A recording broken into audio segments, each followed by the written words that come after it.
everybody. You know, it's not a secret that I love ClickUp. I'm like, if you're watching me on YouTube, pretty much 95% of my content over there is ClickUp. So it's not a surprise that we'll be talking ClickUp today. But I need to say, when did I meet him the first time? Probably a year ago or something. I talked with Mike Vardy, and as you know, I'm not a pushy on tools. Yes, I'm passionate, but I'm not going to push people on certain tools. Some work, some don't work, so let them just play around. But I was even more excited when then a couple months ago, Mike Vardy shows up in my messenger and is like, hey, by the way, I'm moving to ClickUp and I want to work with you. And I'm like, now I gotta see that. Mr. Todoist and Asana is moving to ClickUp? I need to see that, and we're gonna talk about just that today. But first I wanna give a shout out to Restream. Restream is the tool I am using to pretty much be available everywhere and tell you everywhere I can, no matter Facebook, YouTube, LinkedIn, that Mike Vardy is moving to ClickUp. So go give Restream a little shout out. You can even get savings on those. I'll pop that in the comment section. And now let's get started with the show.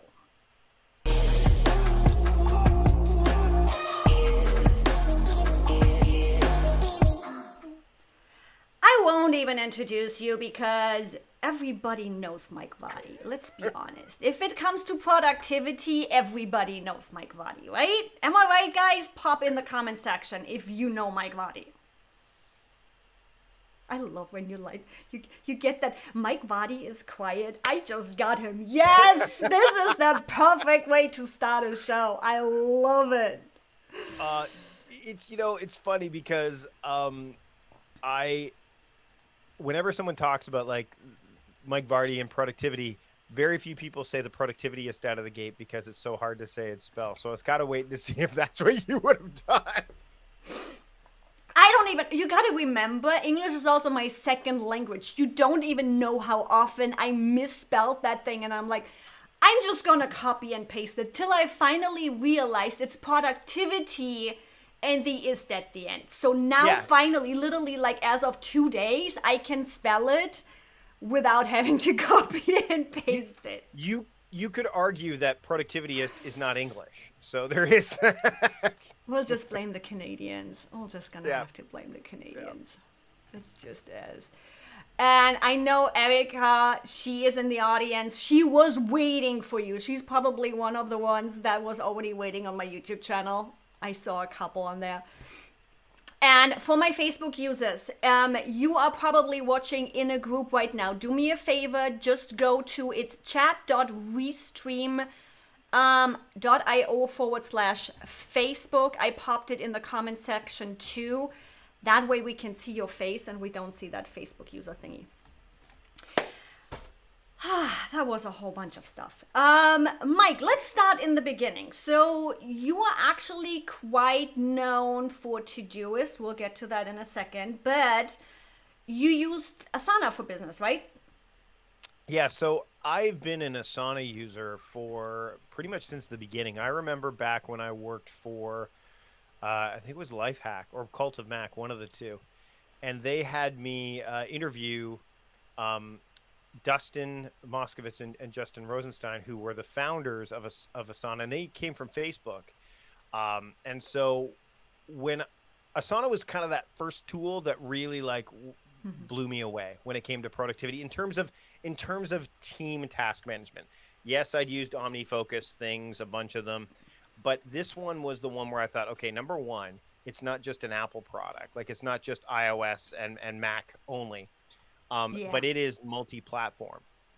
And so I dove in and I developed an incredible relationship with the folks at Asana in their early days. And that's where I decided that all the team stuff for my company was going to go, because when I'm working with a tool, I look for something that's got scalability and, it's fairly obvious as to what should be going on in it, as well as a sense of simplicity. And Asana, above all tools at that time, scored off the charts with scalability. Obvious elements of it were not that high in terms of the general public because most people hadn't used a project management tool of this kind in their workflow before. But for me, everything it ticked off that box. And then simplicity, the great thing about a good productivity tool is that it can be as simple as you need it to be, but as powerful as you want it to be.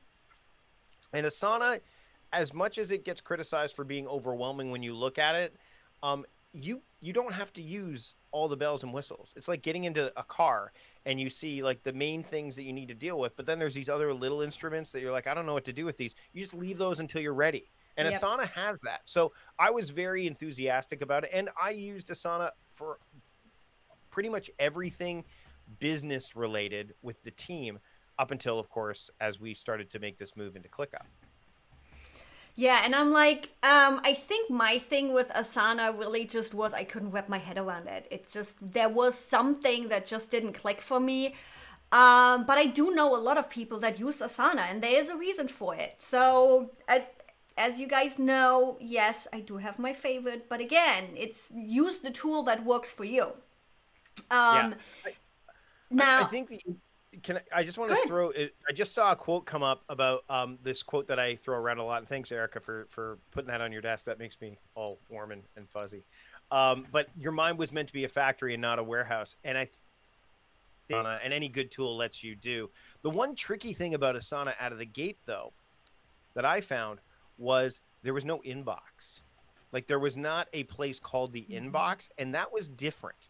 I mean, most other tools had an inbox, and because people were directly correlating email inbox with task inbox, and I think that it was a nice bridge to connect because it helped get people into using a task management tool like Asana, like Trello, not so much, but and actually Asana didn't have it. So OmniFocus, Things, Remember the Milk, all these other tools. So that was something I found fascinating about Asana, is that it did not have this inbox, and that prompted me to go deeper into it. And when I find a tool that has something compelling, I will look deeper. And it's not just for task management, it's for journaling, it's for habit tracking. And in this, to why we're here today, is ClickUp. When I started to dig into it, I'm like, ooh, it wasn't just one compelling thing. There were several compelling things that had me, basically jump right in and say, okay, this is where I want to go. This is where I want to be. and it comes down to, again, putting the blinders on, just like with every tool. Don't get me wrong. I'm like, ClickUp can be just as overwhelming as anything else. And one of the first things I always tell my clients, it's like, okay, put the blinders on. Let's focus on the first step. And that's kind of how we actually also started, where it's like, okay, let's start with one process. Let's start with one workflow. And then we go piece by piece rather than the ad hoc system. And let's crank it out and let's just completely confuse the team. Right. And just working in steps where I personally work from big idea down to small ideas. So I take a lot of my clients of, hey, where do you actually want to take it? Why are you switching to ClickUp? That's always a big question for me. I'm like, especially with somebody like you. You know your tools, you do your research. But again, it's like, you're still going to be using Todoist privately, right? Yeah. So Todoist, I'm a Todoist ambassador. I'm now a ClickUp ambassador too, by the way. So when they heard that I was moving, they were pretty happy about that. And Asana and I, we're no longer seeing each other. But there's a whole story behind that. We'll get to that in a second. But Todoist, I still think has a really valuable place in my workflow. I don't want to use the same task management tool for work as I do for personal stuff, because I want to be able to focus, like you said, put those blinders on for work stuff when I'm doing work. And then when I'm doing, personal stuff or stuff that falls outside of the purview of, say, Productivityist, I want to be able to go somewhere else so that I'm not distracted by the many, many things that are in ClickUp now, but are also going to be in ClickUp as we move forward. The other thing is, I use Todoist with several of my coaching clients because it's a gentler way to get people into task management. Yeah. But also, it does work with individuals and very small teams of like 2 to 3 people.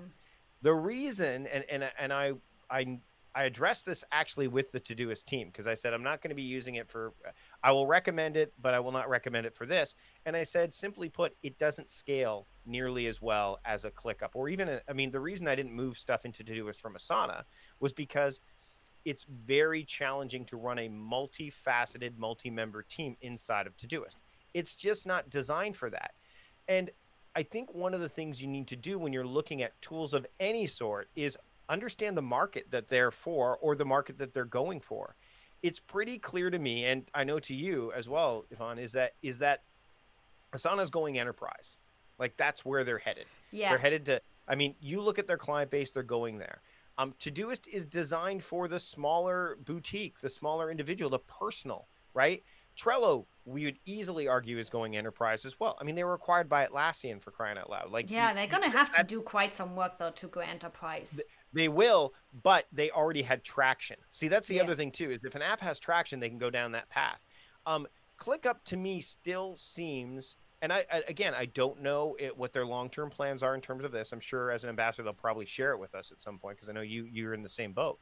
Is they seem to be leaning towards the small to medium-sized businesses. They can scale all the way to corporate and enterprise, but the idea is that there is that gap there. And based on the set of tools that ClickUp gives you in the free plan alone, then you can, of course, scale up. It's designed to get you into a place where you are ready to grow and are building for growth. Like you said, where do you want to go with this? And then ultimately, if you decide that you're going to scale into business or enterprise, you could do that. You won't have to leave the tool. And you don't have to move. I'm like, moving is the worst. And where I see ClickUp, and this is not public, this is literally just me guessing, is I see them in both of those spaces of medium business as well as corporate, because they do get the information and honestly the money from corporate. Because let's be honest, the business plan at what, $9 a month, $11 a month or something, it's a joke. Let's be honest. It's like you have to bring up what kind of quantity to pay the developers to bring out new features every week. So but that's the whole business thing behind it. But it's you can start with it small, and there is no end in sight in your scalability on where you can take it. Right. Well, and the other thing, you and I both know that when a company gets a lot of venture capital and they're getting invested in heavily, that initially it's all about user growth. It's about getting adoption going. Like, that's what it's about. And Asana was there. Like, there's no question that Asana was at that point, except they were bootstrapped because, again, their founders were two of the earliest Facebook employees. So yeah, I mean, and Dustin, let's put it this way. Dustin Moskovitz is a character in the Social Network movie. That's how early on he was in this, right? And again, I think that as a company once you get the user base, then when you're dealing with obviously shareholders and things like that, you're going to want to, they're going to want to know, hey, when do we get our money back? Like, is it through an exit strategy? Is it through, higher user fees? And I think what can happen is, I've seen this happen, where you get people so sucked in that they feel compelled to pay, and there's a resentment there.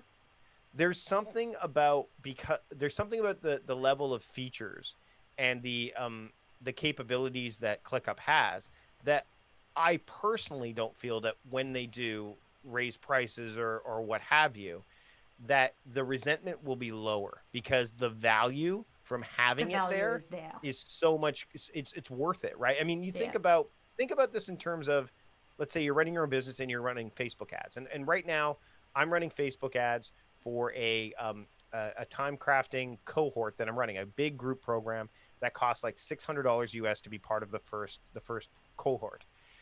I'm spending about that much on ads right now per month. But for every one person that signs up, that pays for it. Yeah. Right? So it's the same principle. If you were to get some really great stuff done in ClickUp, and again, you hire somebody like you, or you watch your YouTube videos or what have you, and you get the the monetary gains from, oh, we're so much more optimized and organized. I don't mind paying the X number of dollars per month per user. Correct. And plus there's the guest slots and all that stuff. The key for any of this though, and this is why I wanted you to be part of this, is to get not just me on board. I'm an easy sell. I'm a completely easy sell. You are the nerd. You know your way around. Yeah. I'm not worried about you. It's the others. It's my assistants who actually do have some experience with ClickUp marginally. And then there's Vanessa, who is heavily involved with my work, and she's not used to that sort of stuff. So to me, that's where I need to make sure that stuff happens, because without that level of adoption, I'm cobbling together things like, okay, here's Slack and here's this and here's that. And what's been great is as I've been working with you, ClickUp just introduced the email component, right? Like not too long ago, right? Yep. You don't need that because we have another tool that we use that integrates nicely with ClickUp. And because I've got my team using that the way I want, it would be really poor for me to say, hey, guess what? Remember all that stuff I taught you about this? We're going to use this now. It would just not make any sense at this moment. So it's about the culture, I think, when you're adopting something like this. I think it's about the culture. And I'm excited because I know that this tool, it scales. I know where to go to find all this stuff. So there's an obvious level of, and for my team members, they're going to be able to look at things through different views, which means it's going to be obvious to them as well, which is great. Yeah. But also, again, that simplicity. I mean, we've set up the podcast stuff already, and one of your videos, which I definitely think was super helpful, was to watch like you break down, hey, here's a template from somebody that they use for their podcast. My micromanaging video. Oh yeah, I went a little bit on a rant for that one. No, but that's good because different strokes for different folks, right? Like there are some people are going to be like, I need to have that level of precision. And then there's others who are like, okay, come on, as long as this gets done and this gets done. And I mean, we set up our template for, not only did we set up a template with dependencies, we noticed, I mean, I can give you a perfect example.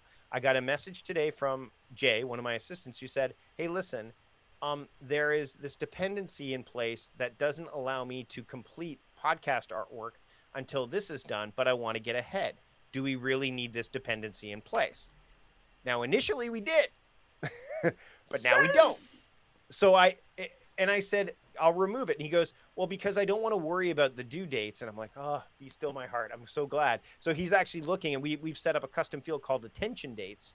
So he's now looking at his list and going, okay, well, all these things can have my attention now because, and all we did was, I said, you go ahead and remove the dependency and do it for all of it going forward. So you not only does the tool grow with you, but your users, when you empower them in that space, and when you realize, okay, this is how much I need them to know. Like, I'm going to be really precise, but eventually it gets to the point where it's that just right. Like, this is all we need, because this is not about fiddling with the tool. It's about using the tool and leveraging it to get to the outcome. And that comes to one of the questions. And by the way, this is a Facebook group user. I popped it into the comment section, find the Restream link so I can see who's actually asking. But I'm thinking it's the same Facebook user that is using Asana right now, that is really interested in why you switched from Asana to ClickUp. And part of that, I know, was the possibility of changing views. Meaning, when we work as entrepreneurs and with small teams especially, we have so many people that are thinking differently. Heck, I started out in the Kanban view, in the Trello setup, whatever you want to call it, because that's how my brain was working. And then I suddenly realized, and it switched, where I'm like, damn, Evie, just go into the list view. You are already making check marks in regular lists. It makes so much more sense. You see so much more. But in ClickUp, we do have the capability to do so. So if you now have team members that are like, oh, but I want to have it looking like Trello, so what? Go in the board view. You have the analytical people that want to have their list view. So what? Go in list view. And you don't even have to show everybody your own list. Build your own custom list and just keep it personal. Yeah. What are some of the other features that made you pull the trigger? Because I know you do your research. You're just like me. You probably spend about 20 hours on research just alone till you make that decision. what are some of the things that brought you over the edge and said, okay, I am doing this move, because moving tools is a pain in the butt. We all know that. Yeah. Number one was the feature set that you get with there are less layers of feature pricing with ClickUp as there is with Asana. There is stuff already baked into ClickUp that I wanted that Asana would have been more costly, number one, but also not as apparent, right? Like, we want to have KPIs and OKRs, key performance indicators, and I can never remember what objective key results, I think, is what OKR stands for. Those are natively available inside of ClickUp, and that was huge for me, because we want to get to a point of like, why are we doing what we're doing? What's working? What's not working? The other thing I liked was this is a super simple one too, which is not easy to do in Asana, is, for example, and I'll give a podcast example here. We wanted to create a folder for every episode as it was published, so that way we could sort them properly in Google Drive. Well, number one, it links to Google Drive natively, so that was awesome. Number two, I wanted to take that task from an existing one, and we haven't put in the template yet. I've asked my team to do that, but I needed to do it for one that was coming up. I could copy the task ID number and then paste it into the place I wanted, like duplicate the place I wanted, as opposed to, because some tasks are named the same, right? They're all like in a template, they're all like move into drive. And I'm like, okay, I don't know where this needs to go. But if I copy the task ID number, every one of these, whether it's a subtask, a task, whatever, has its own ID. I now know that there's the margin for error is low. So that's another example. The mobile app for ClickUp is far superior to Asana's. Like, I just believe it is. Some ClickUp users are gonna like to hear that, because the mobile app on ClickUp has been quite the conversation. Let's be honest. But I have to say, they have done really nicely on the new user interface. I did have a couple of issues since the widget release. If you guys had issues as of late since the widget got released, there is an update in the Play Store. I still had to uninstall it and reinstall it again, but it's working now. I literally just had the white screen with the logo. It would not load. But as of last night, that's finally fixed. I want to continue on a little bit about the move. And I think that the other reason that why is it better? It's not so much of a why. To me, it's more of a how at this point. Like, why is it better? The reason that I hit a breaking point with Asana was I found more resistance and more friction in it than flow. And I think every business comes across that with a number of tools. And that's what happened. I didn't move for the sake of moving. And by the way, I would never recommend that anyone move just for the sake of moving, because that's doing productive and not being productive. Like, if the tool is working, keep using it. Yeah. But I came across just a point where the pain of using the tool, or the friction around using the tool, was more prevalent than the flow I was getting out of it. And that's when I decided to make the call to say, you know what, I'm going to explore ClickUp. And I dug in a bit. I have to say that it did take some getting used to in terms of architecture. And I have imported all of my Asana tasks into a space called Asana Import. And we're kind of like, it's a staging area right now. I think the other reason that I like it was the ability to have just a high level of custom fields. I like the way that for the podcast in particular, like, I can have sponsor 1, 2, 3, 4 as custom fields. Yeah. And then all I have to do is put the name of the sponsor in each one. And my podcast producer looks at it from a dashboard, like, kind of view, or for a full frame kind of view, and go, okay, this episode is with Yvonne. This is where the folder is. Like, it's all in one line, as opposed into and it's like, okay, add 1 is BetterHelp, add 2 is Warby Parker, add 3 is the New Yorker. Oh, there's where, like, everything is just in one line, as opposed to Asana where it gets truncated at some point. Like, there's a stop off point where you have to open up that side pane, and then you're scrolling down. So there is, again, that was a piece of friction for me. And when I saw the way it would work inside of, and by the way, this is in list view. Another thing that I liked is the status. So in podcast view, for example, if something is waiting internally, so we're now at the point where things are to do. As my audience can tell, Mike Yep. Vardy is listening to me, and he had to watch through my status versus Right. stages video. Right. So love it. basically, like, we have a podcast. I've increased the level of distance between when an advertiser can book an ad as to when it goes to production. And we did that for promotional purposes. It's because we want to make sure we can give enough space to promote. And my production team would like more time to work on them. So we found a happy medium. And so if it's to do, it means nothing. Like, we're still very much in the early stages. If it's waiting internal, we're waiting on something likely from me as opposed to the other team. It's usually us that's the problem. Right. If it's waiting external, it means we are waiting either from the like the person who is slated to be on the show, and that's only because we've had to reschedule some. But more often than not, we're waiting on the ads. Like, everything's done, we're just waiting on the ads. So waiting external means we're waiting on the ads from the ad company. And then, of course, we don't really use the proof one. Like, we have proof, but we don't really use it because once it goes to the producer, they kind of handle everything. So I don't need to worry about it. The only proof thing we use is when the social media is set up. Like, there's a very specific subtask that says set up in Agorapulse all the social media. And then my assistant, Jay, gets it done and then just puts it to proof. When it's in proof, it means I need to look at it. Like, I need to go look and make sure it's okay. And then when I go, then I flip it back to, him and say, I leave it proof. And then I'll make a comment and he'll see the comment and then he'll go back in and complete it. So this is very important. And in Asana, the only way you get that is through a custom field that has like a level of, but it doesn't move the thing forward. It's not as apparent. Whereas in ClickUp, it's very apparent.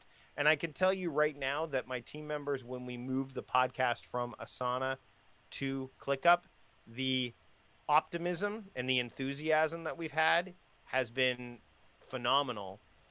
And as a result, you can't undervalue this. It's not just things are getting done because they're better organized, but they're actually in a tool that they're enjoying using. And that's a whole nother thing. I want to take this brain break for a second. We have Victor in the audience over on YouTube who, when we were talking about the app, was asking about there's no way of adding attachments to the ClickUp mobile app. And I went behind the scenes and just wanted to fast use this brain break to show you guys. You actually can, when you are in the task, if it actually would adjust, it doesn't. Damn it! Go into the task itself. On the top, you will see overview, activity, and attachments. And when you tap on the attachments, my phone is too light, I swear. Let's see if that works. Yes. So when you are in the task, you have the overview, activity, and attachments. And under attachments, you can upload a file. Yeah. Just because I always want to help my audience, especially when you guys show up live. So I didn't want to miss out on that. So yes, Victor, it is there. You just need to look on the top menu on the pieces the task has, and then you can add that attachment to it. And multiple ones. There's activity, and then of course there is attachments, right? Yep. Then it says add upload file, and at that point it lets you upload it from a variety of sources. So choose file, choose image, use video, or even your camera. And so that's one of the things where I'm happy that they did redo the app, because there is a lot that's going on, and you need to find a simple way of putting it all together. I'm like, no matter if it's the different custom fields in a task going on, or in this case, the attachments and activity and all those things. So it's just gonna take a little bit, because the app is going to look different and work different than it does in the desktop app. So our brains need to adjust a little bit, but yeah, it is there. And for you, I don't think we actually have implemented relationships in your podcast setup yet, because the fancy thing now is where Mike is just using names in there and say sponsor 1, sponsor 2, sponsor 3. Now we also can build a database for sponsors and use the relationship field to just tag those. So Yep. now And what his we can do team. there, see, I know enough about this now that inside the sponsor database, we can put, here's the link, here's the ad copy, here's all that stuff that Yeah. can exist there. So when they click on it, it goes to, and it's the same thing. We haven't done this yet either. And we have time because oddly enough, I have podcast episodes actually, and I just talked to someone about this today. I have podcast episodes booked until October, and there's additional 3 that are coming up. So it's going to take us into November. So it gives us time to create a form. And by creating a form for guests, so here's the flow right now. The flow is someone emails podcast@productivityist.com and says, hey, I'd like to be on the show, or hey, I know someone that would like to be on the show. And then we have to respond via email, and we have a couple of text expander snippets that say yes or no. We have like 3 or 4. Instead, what we want to be able to do is if someone comes to our website, we want them to go, do you want to be on the podcast? Click here to apply. They go to this form. This form has it. If they fill out the form, we can then approve or deny it from within the form. And inside, of course, the form, it says, if you hear back from us, the next thing you're going to get is a booking link. If you don't hear from us, it means, sorry, we're not going to accept you. And this is all connected inside of ClickUp. So if we get accepted and they do end up booking an appointment, we're going to create this series so that all of a sudden it goes to where it needs to go. And I mean, I don't know all of the machinations because I mean, I know you showed me this, but it's like, if we can remove, again, the friction of, hey, because I have to say, we get at least 2 to 3 podcast interview requests per day.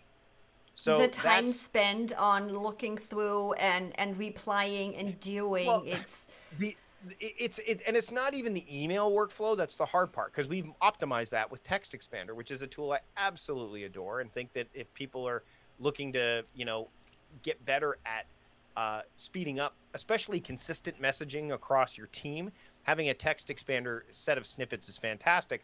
But that's not where the roadblock is. We solved that. The roadblock is, okay, we've accepted them. Let's go into this and do this and do this. Instead, if it's just like bip, bip, bip, bip, bip, it's done, then I'm removing tasks that my team members would have to do, or I would have to do, and letting ClickUp do them so that my team members can do things that only my team members and I can do that ClickUp could not do. Again, back to Erica with the quote of, your mind was meant to be a factory, not a warehouse. I don't have to worry about that stuff. I want ClickUp to take care of that stuff. So yeah, Yep. it to me, that's the next phase. But the great thing is we can do that when we're ready. It's about getting, again, I mentioned earlier, Jay is Yep. like, look, I'm now ready to do this. Okay, great. And we're just narrowing the field to the point where we're getting honed in. And then it's like, okay, the podcast setup is brilliant. Hey, we should do this for the YouTube channel, or we should do this. So all of a sudden you're building this ecosystem. And I don't believe that no matter what tool you use, Todoist, Asana, ClickUp, if you try to do too much all at once, it's going to overwhelm you. And so for me, that's why we're doing this. Yeah, and that's why we decided to just go step by step. And like, my brain is going crazy of, okay, we are going to be automating this and we're going to be doing this and that. But the first step is always getting the team into ClickUp and getting them used to using the tool and working on the first workflow. I'm like, you know it just as well as me, just because this workflow is perfect right now in how the process is working.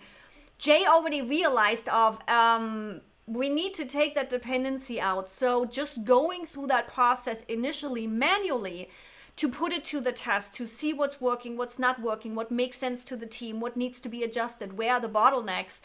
And from there on, keep growing, just like using relationship for your sponsors and then having the data in there. So moving away from just having a custom field to having a relationship field. And then moving into automations. And again, I know everybody out there loves automation. If your process and your workflow isn't clean, don't start with your automations, because you're going to just build a shit show. Well, yeah, and I mean, I come across this a lot where people will say, I said, the best form of automation is the one up here. Yeah. Like, I know first thing in the morning when I wake up, I go for a walk. No matter Same what, here. I go for a walk. That is the number one thing. Now my brain automatically knows how to do it. It automatically knows that. And that's the only exercise I do right now. And I've been doing it for 60 days. So now I've locked that habit in. I'm no longer someone who goes for a walk in the morning. I am a walker. Like that identity has shifted.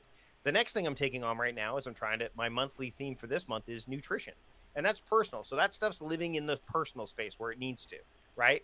But I'm doing intermittent fasting. So I have a way to track that. And productivity is all about intention and attention anyway. So it's the union of the two. So this leads to something that I know you and I discussed, and you're like, okay, you have stuff in Asana, you have stuff in Todoist, and you have some stuff in ClickUp, and we're bringing you into ClickUp. I immediately knew, I'm like, how do I create a space for the stuff in Asana to live in a ClickUp while we move it? So that way I don't have to go to Asana at all, and I can get familiar with ClickUp. And what we did was we created a space, and it's just Asana import. And it's just called import because we put Todoist stuff in there as well. So the metaphor I use, it's like you're moving to a new house, and we've unpacked one room, and there's still some stuff we haven't unpacked yet, or we've unpacked it, but we may find better places for the furniture to be later as we get more familiar and comfortable within the room. But there's still a ton of boxes back there that need to be unpacked, but we're not ready yet. But the thing is, I don't want to live in two houses. I don't want to live in three houses. I want to live in one primary residence. So it's the same thing with using a tool like Slack versus using, the conversation and the commentary inside of ClickUp. We were using Slack as an intermediary, as like, here's a channel, this is good. As soon as we got stuff into ClickUp, and as soon as we started setting things up, I moved my two assistants immediately out of there, Jay and Aza. I'm like, nothing going on. What we use Slack for is for brief communication, but that's going to go away eventually too. So, by the way, not that it's public knowledge yet, and nobody is watching, right? So I can tell you. Zap might have trickled in Instagram that it's coming, and I might just also know when it's coming out. So whoever is watching on YouTube, you better hit the subscribe button and the bell, because that's going to be a first look video. And the moment we get our chat views, there is, no need for Slack anymore. Well, but Vanessa is still in Slack. I didn't put her into Asana. I did not put her into Todoist because I want her to be it'll be that much harder to bring three places into one. So for me, that's been a big thing. And the fact that ClickUp, like, what do I do to get used to moving a tool into a new tool? ClickUp is in my dock, both on my iPhone and my iPad. It's a pinned tab in Chrome. Like, I am going all in. The same thing. I mean, I just decided what PKN tool I'm using, personal knowledge networking tool. I'm using Obsidian. So Roam and Notion, they're no longer there anymore. I'm using Obsidian. Like, so when you choose a tool, if you decide you're going to make the switch, do the switch and stick with it. Yeah. You got to go all in, and then you got to give it time. Like, I know that going for walks for 10,000 steps for the last 60 days has been beneficial. Yeah. But if I tried to go for a walk, fix my nutrition, do yoga, guess what? None of them would have happened. Happen. Right? So it's the same principle applies to these tools, and moving into a new tool or trying something new. Don't try to do it all at once. It's going to overwhelm you. It's going to overload you. And then you're going to feel like you're overcome by all this stuff, and you won't be able to make the right moves. Yep. And we are coming close to the end. I want to plug a thing really fast. If you guys are content creators like Mike, if you have a podcast, if you have your YouTube channel, whatever it is, today actually is also launching day of the Content Marketing Power Up. Yes, we are going to talk ClickUp over there too. Kelly Noble Mirabella and I pretty much gonna show you how to power up your content marketing. Live video, recorded video, marketing and repurposing, and how to put it all together. So launch day is today. You still have time to join us.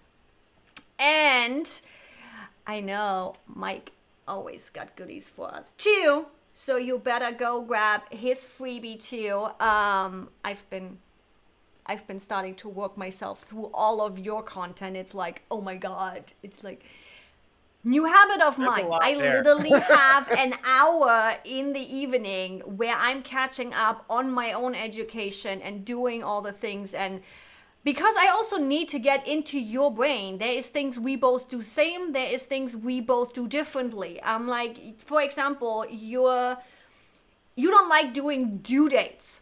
your attention day. So we had to find a way for you to make that happen in ClickUp, and it's been... We need the ultimate goal, and I told you this, and is I want to be able to show people how to time craft inside of time crafting, or inside of ClickUp. Rather. Time crafting in ClickUp. And when I look at a tool, that's the one thing I ask myself: can I use my time crafting approach and framework inside of this? If I can, then that's already like you've got me halfway already. You've got me 50% of the way there. Then it's just a matter of whether it's worth the effort, the energy, the attention, all that stuff.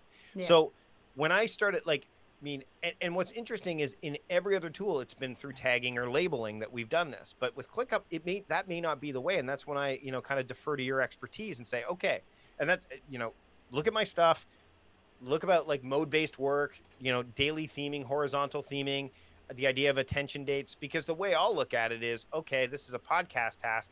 It's a listening day thing. What day is listening? Like I won't go, okay, this is if my listening day is Tuesday, that's the date I will default work on podcast stuff. So that's why it's an attention day. So that's going to come with more comfort and confidence inside of ClickUp. But I'm excited for it because every tool any good tool you can time craft inside of. So that's my big goal. And then when I can do that, then I can easily say to my the members of my membership community, people that I'm working with, if they're like, hey, what app should I use? I'm like, well, I'm teaching you time crafting. You could use it inside of ClickUp, and here's how. Yeah, and I've played around, that was actually Tuesday's video. I've played around with, quote, the Trello setup in ClickUp. I wanted to take ClickUp and make it really, really, really, really simple. Mm-hmm. And Trello to me is always the simplest approach. But again, we were talking status versus stages. You guys can watch the video. I'm not going to go all into it. I didn't want to lose the capabilities within ClickUp, so I didn't want to use statuses. And with your time crafting, we literally can use the same approach of using a custom field that is Monday, Tuesday, Wednesday, Thursday, Friday, and you can just in everything view move your tasks around for your week and do your time crafting that way.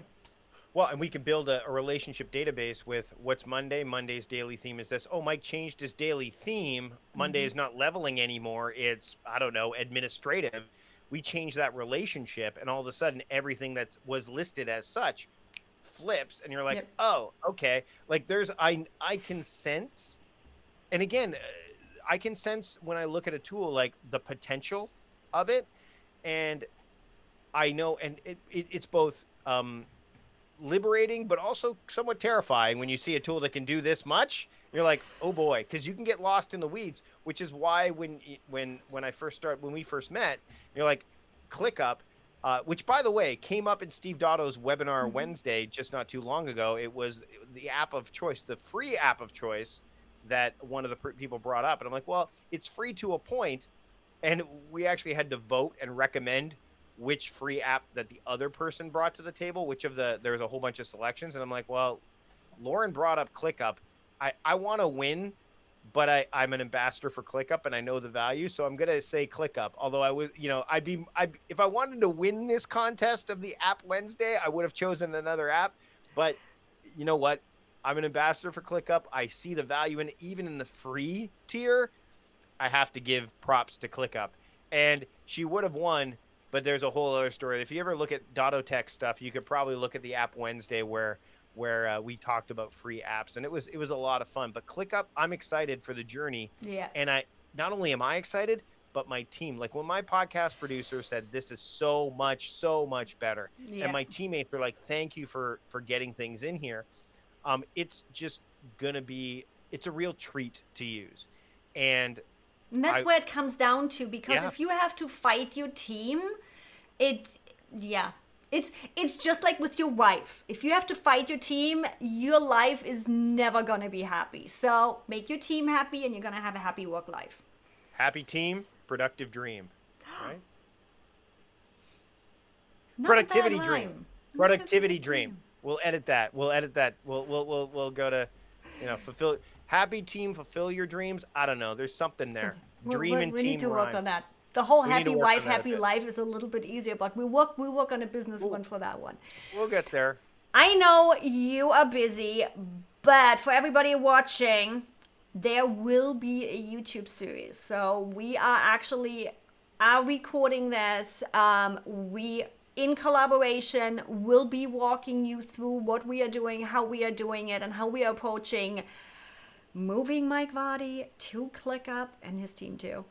So stay tuned. Make sure, subscribe. I'm always pointing in the wrong direction. Subscribe to Mike's channel. Subscribe to my channel. They are not, the episodes are not going to be on both channels. You're gonna be like Flash meets, who is Flash meeting? It's like the CW verse or the Arrowverse, where it's like, okay, there's cross, or if, let's say, you're in the Grey's Anatomy universe, there'll be some Station 19 stuff and some Grey's Anatomy stuff. See, I know what my wife watches on TV. There you go. So you guys gonna have to be subscribed to both. Just a sidebar, whenever she has those shows on, my daughter and I make fun of her, jokingly, of course. I'm like, so are you watching Sex Hospital or Sex Fire Station right now? because that's, every time I walk in, I'm like, oh, those doctors are having sex, or those fire. I'm like, so that's the joke that we have, even though they're really good shows, but it's like, I can't keep track of the different shows that are hospital or fire station related. So I go, is this one, this one, or this one? So yeah, but it's like I wouldn't know anything about that. Especially being a single dual COVID, believe me, you have more hot guys on my TV than there were ever. But that's whole off topic now. But see, that's where we go.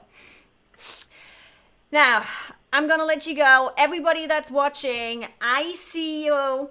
Go sign up. I'll be live right here on YouTube again today with Kelly Noble Mabella at 2 o'clock for the launch party. So I better see you there. And Mike, I'll see you soon for our follow-up call, right? Absolutely. Thanks so much. I had a blast. This is great. I love nerding about this stuff, especially when I get to nerd out with the Mike Vardy and about ClickUp. This is like Christmas, birthday, and Easter all together. Well, I had a great time. Thanks again for doing this, and thanks for helping us out. I really appreciate it. Thanks, Mike. Bye, everybody.